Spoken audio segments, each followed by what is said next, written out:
Hey everyone, welcome back to On the Grid. This is the latest update from Automobilista 2 and Reiza Studios. This is version 1.3.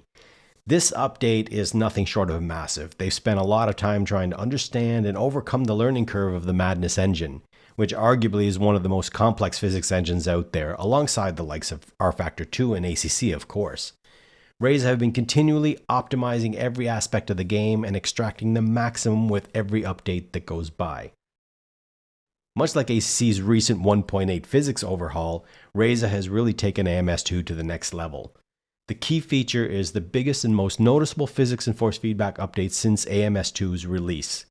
So let's take a walk through some of the most notable changes in 1.3. When it comes to content, the first thing we see here is the Volkswagen. You have two cars, you have the Polo and you have the Virtus. Now in the Polo, as far as liveries are concerned, very basic. You have four basic colors plus their feature livery, I guess we could call it. And that would be the same thing for the Virtus. So this is the only new content that really has been released in this update. And I guess, it helps for people looking for more road car categories. And, so that is as far as content when it comes to vehicles. They also, if you see here, it's the Azure Circuit 2021. This has been fully updated and laser scanned, so I'll be anxious to get out there and try this out, which I will do.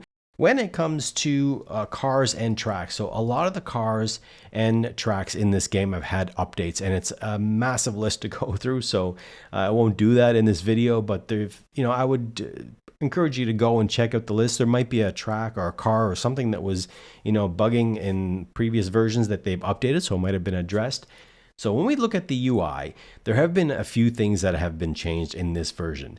One of the main things we can see up here is we now have the stats and ratings have been implemented in, and it's still very early, but it has been implemented. And if it does look familiar, this is pretty much exactly what we had in Project Cars 2. So they just made it look a little nicer.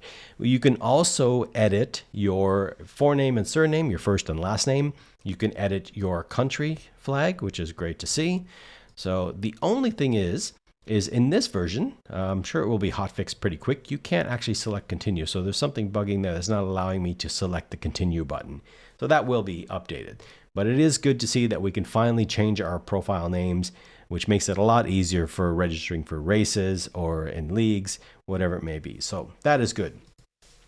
There is also the AI names can now be overwritten. There is a link on their main page at Reiza Studios forum explaining how to go about doing that. So if that is something you're looking for, you can do that now, which is good. Other than that, everything, this update has been all about the physics and force feedback. So what we'll do is let's go into one of these cars here and we'll take a jump into the tuning menu. All right, so as far as setups are concerned, a lot of work in this update has been done with differentials and driveline. That is a lot of the big focus of this update. Now, the differential has been improved and has seen a major step up with the clutch preload diffs have been revised to really kind of get rid of that, what was dubbed in the community as the sticky diff. So the cars are going to feel a lot smoother when cornering. It's going to help eliminate that snap oversteer. It's going to really rectify a lot of the understeer that we were having issues with. These were problems that were inherent from Project Cars. So it's really great to see them able to get it to a point where it's corrected and it feels much better. The other thing is the driveline elasticity. And this, for me, I've been playing around with it for the past little while since it came out, and I really love the driveline elasticity, how that improves what you're feeling in the car, what you're seeing, what you're hearing in the car, and it gives more of a springiness to the driveline, especially under loads. You can hear the engine, like in the transmission, whining when it's on throttle or off throttle, going over a bump, riding a curb, and I love how immersive it is. But what that does, it does tell you a lot more of what's happening in the car, and I will run 2 laps prior to the updates to the driveline elasticity. You can hear exactly what's going on, and it is really immersive. I love it, and so I will take a lap out to show those changes. All of these changes really come down to, much like what we've seen with ACC, it gives you a lot more detailed, a lot more fidelity in the overall feel of the force feedback and overall feel of the physics of the cars. Now, they're not all have not all been kind of optimized for this yet. They are going through them, and I know most of them have been done, but the also what has been done is the default setup. So a lot of the default setups have been changed. So what's really important is, and it's suggested that you delete or reset your profiles. What I prefer to do is I'll save like my graphic settings and my force feedback settings, and I'll put them, on the desktop in the meantime. Delete the whole folder, start up AMS2. Once you start up AMS2, it's going to create a whole new folder, and then you can go back in and replace the settings that you don't want to lose, that you don't want to have to reset. But for me, I go through it and it's like kind of clockwork now. I know which graphic settings I need to adjust. I know which camera settings I need to adjust, but I prefer that to make sure that all the things that they've done as far as physics and force feedback and optimizations translate properly to this new update. So that's something that I prefer to do. There is also a new default profile. So if I go into here and go into controls, go over to force feedback, you will see you'll have your custom, you'll have your default, and then you'll have default plus. Now, default plus is the latest update to the force feedback and physics. So I would highly suggest don't tweak anything, leave your settings as is, and just run the default plus force feedback. I'm actually really taking a liking to this force feedback profile as opposed to my custom force feedback profile that I kind of switch back and forth between. But this new update is really has really changed quite a bit. So I would leave your settings as is and run the default plus force feedback. Unfortunately, there's still no support for the CSLDD. Hopefully that does come out maybe in another update in the next week or so, or who knows when it'll add. But hopefully they're listening and they can add that in, because I'm sure there's a lot of people, a lot of owners of the CSLDD that are looking forward to having native support. And that's really kind of the main things out of this update. So let's jump in and take a lap around the Azure Circuit 2021 version. Visually, there have been quite a few upgrades, and I'll drive a little slower so that you can see that it does look more dense, as Azure should. From Saint-Devote all the way up the hill,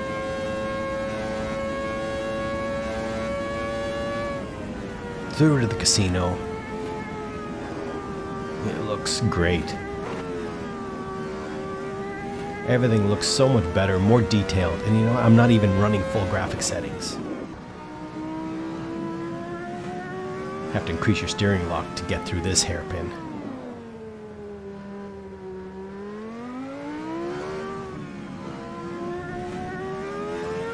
I see here they've added a seawall backdrop. The tunnel should have lights though.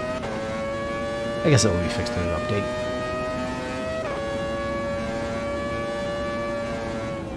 It really feels great, which is due to the combo of the laser scanning, the new physics, the new force feedback, all together. Really a great package. It definitely heightens the intensity that is Azure Circuit.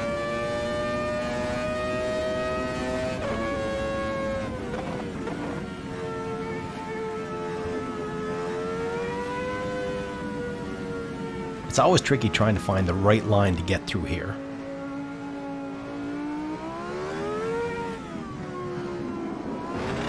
All right, so let's do this hot lap.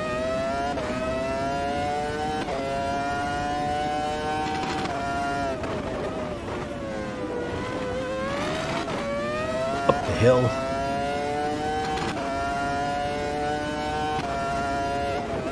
Hold it tight around here.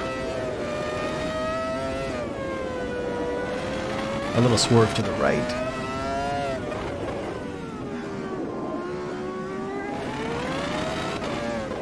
Full lock around here. This section always makes me think of the famous Senna lap.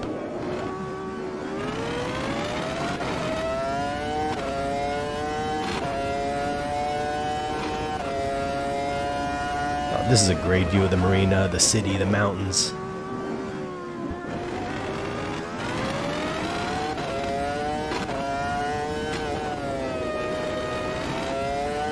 Love turn 13-14 through the swimming pool and into Raskas.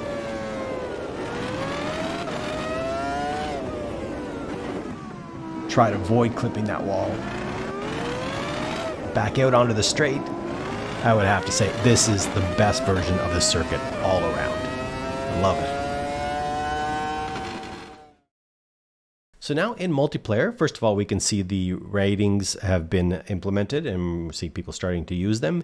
Let me try and find a lobby here really quickly just to show you what they have changed. If I take any player in the lobby, what they have added now is more of an informative card. So you can view their Steam profile. You can send a request to them. You can see their rating and their experience and where they are. So that's a really good informative piece of information that they have. So if you're deciding to go into a lobby, you can kind of see where they are on their ratings. So that's another addition that they've added into multiplayer. You can also, when you are creating a multiplayer lobby, go into the rules and regulations, and now you can see where you can enable or disable the multiplayer rating. Once you go into multiplayer rating, you can also adjust the minimum level, the minimum rating number that you required for this lobby. So it has been implemented all, and it's also implemented into private races as well offline racing.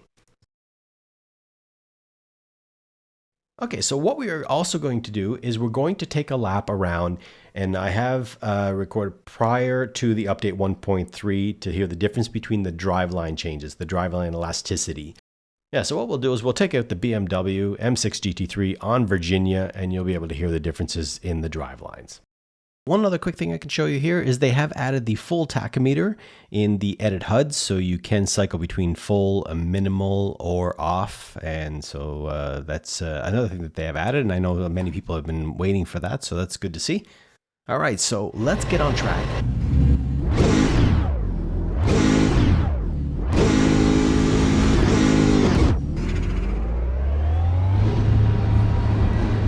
Here you can hear how it's pretty static. There's actually no feedback from the transmission or the engine.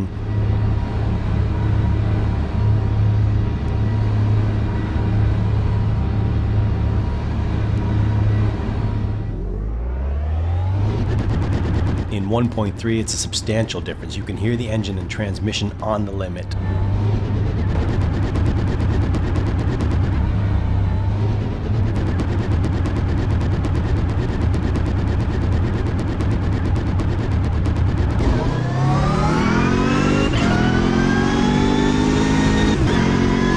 Again, here with the elevation changes, there's no effect on what's happening with the engine and transmission. I'll snap right, and again, there's nothing.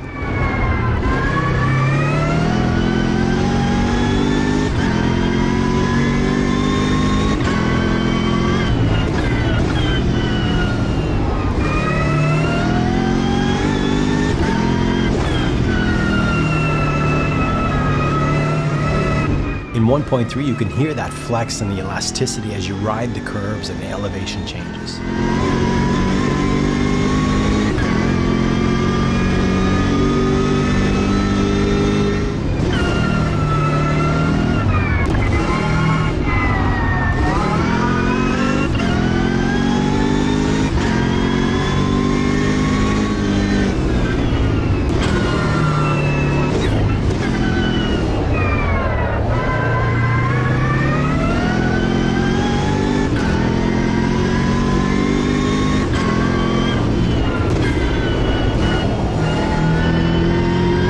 Absolutely love what they've done here with the driveline elasticity, all these differential changes. It really makes it much more immersive and a great riding experience. Alright guys, I hope you enjoyed that look at the latest update from Automobilista 2. A really solid update for an already great sim, so I'm looking forward to that next USA package, which hopefully should drop in the next week or so. And as always, I appreciate your support, and if you haven't subscribed already, go for it. And while you're there, hit that like button. Until next time, take care.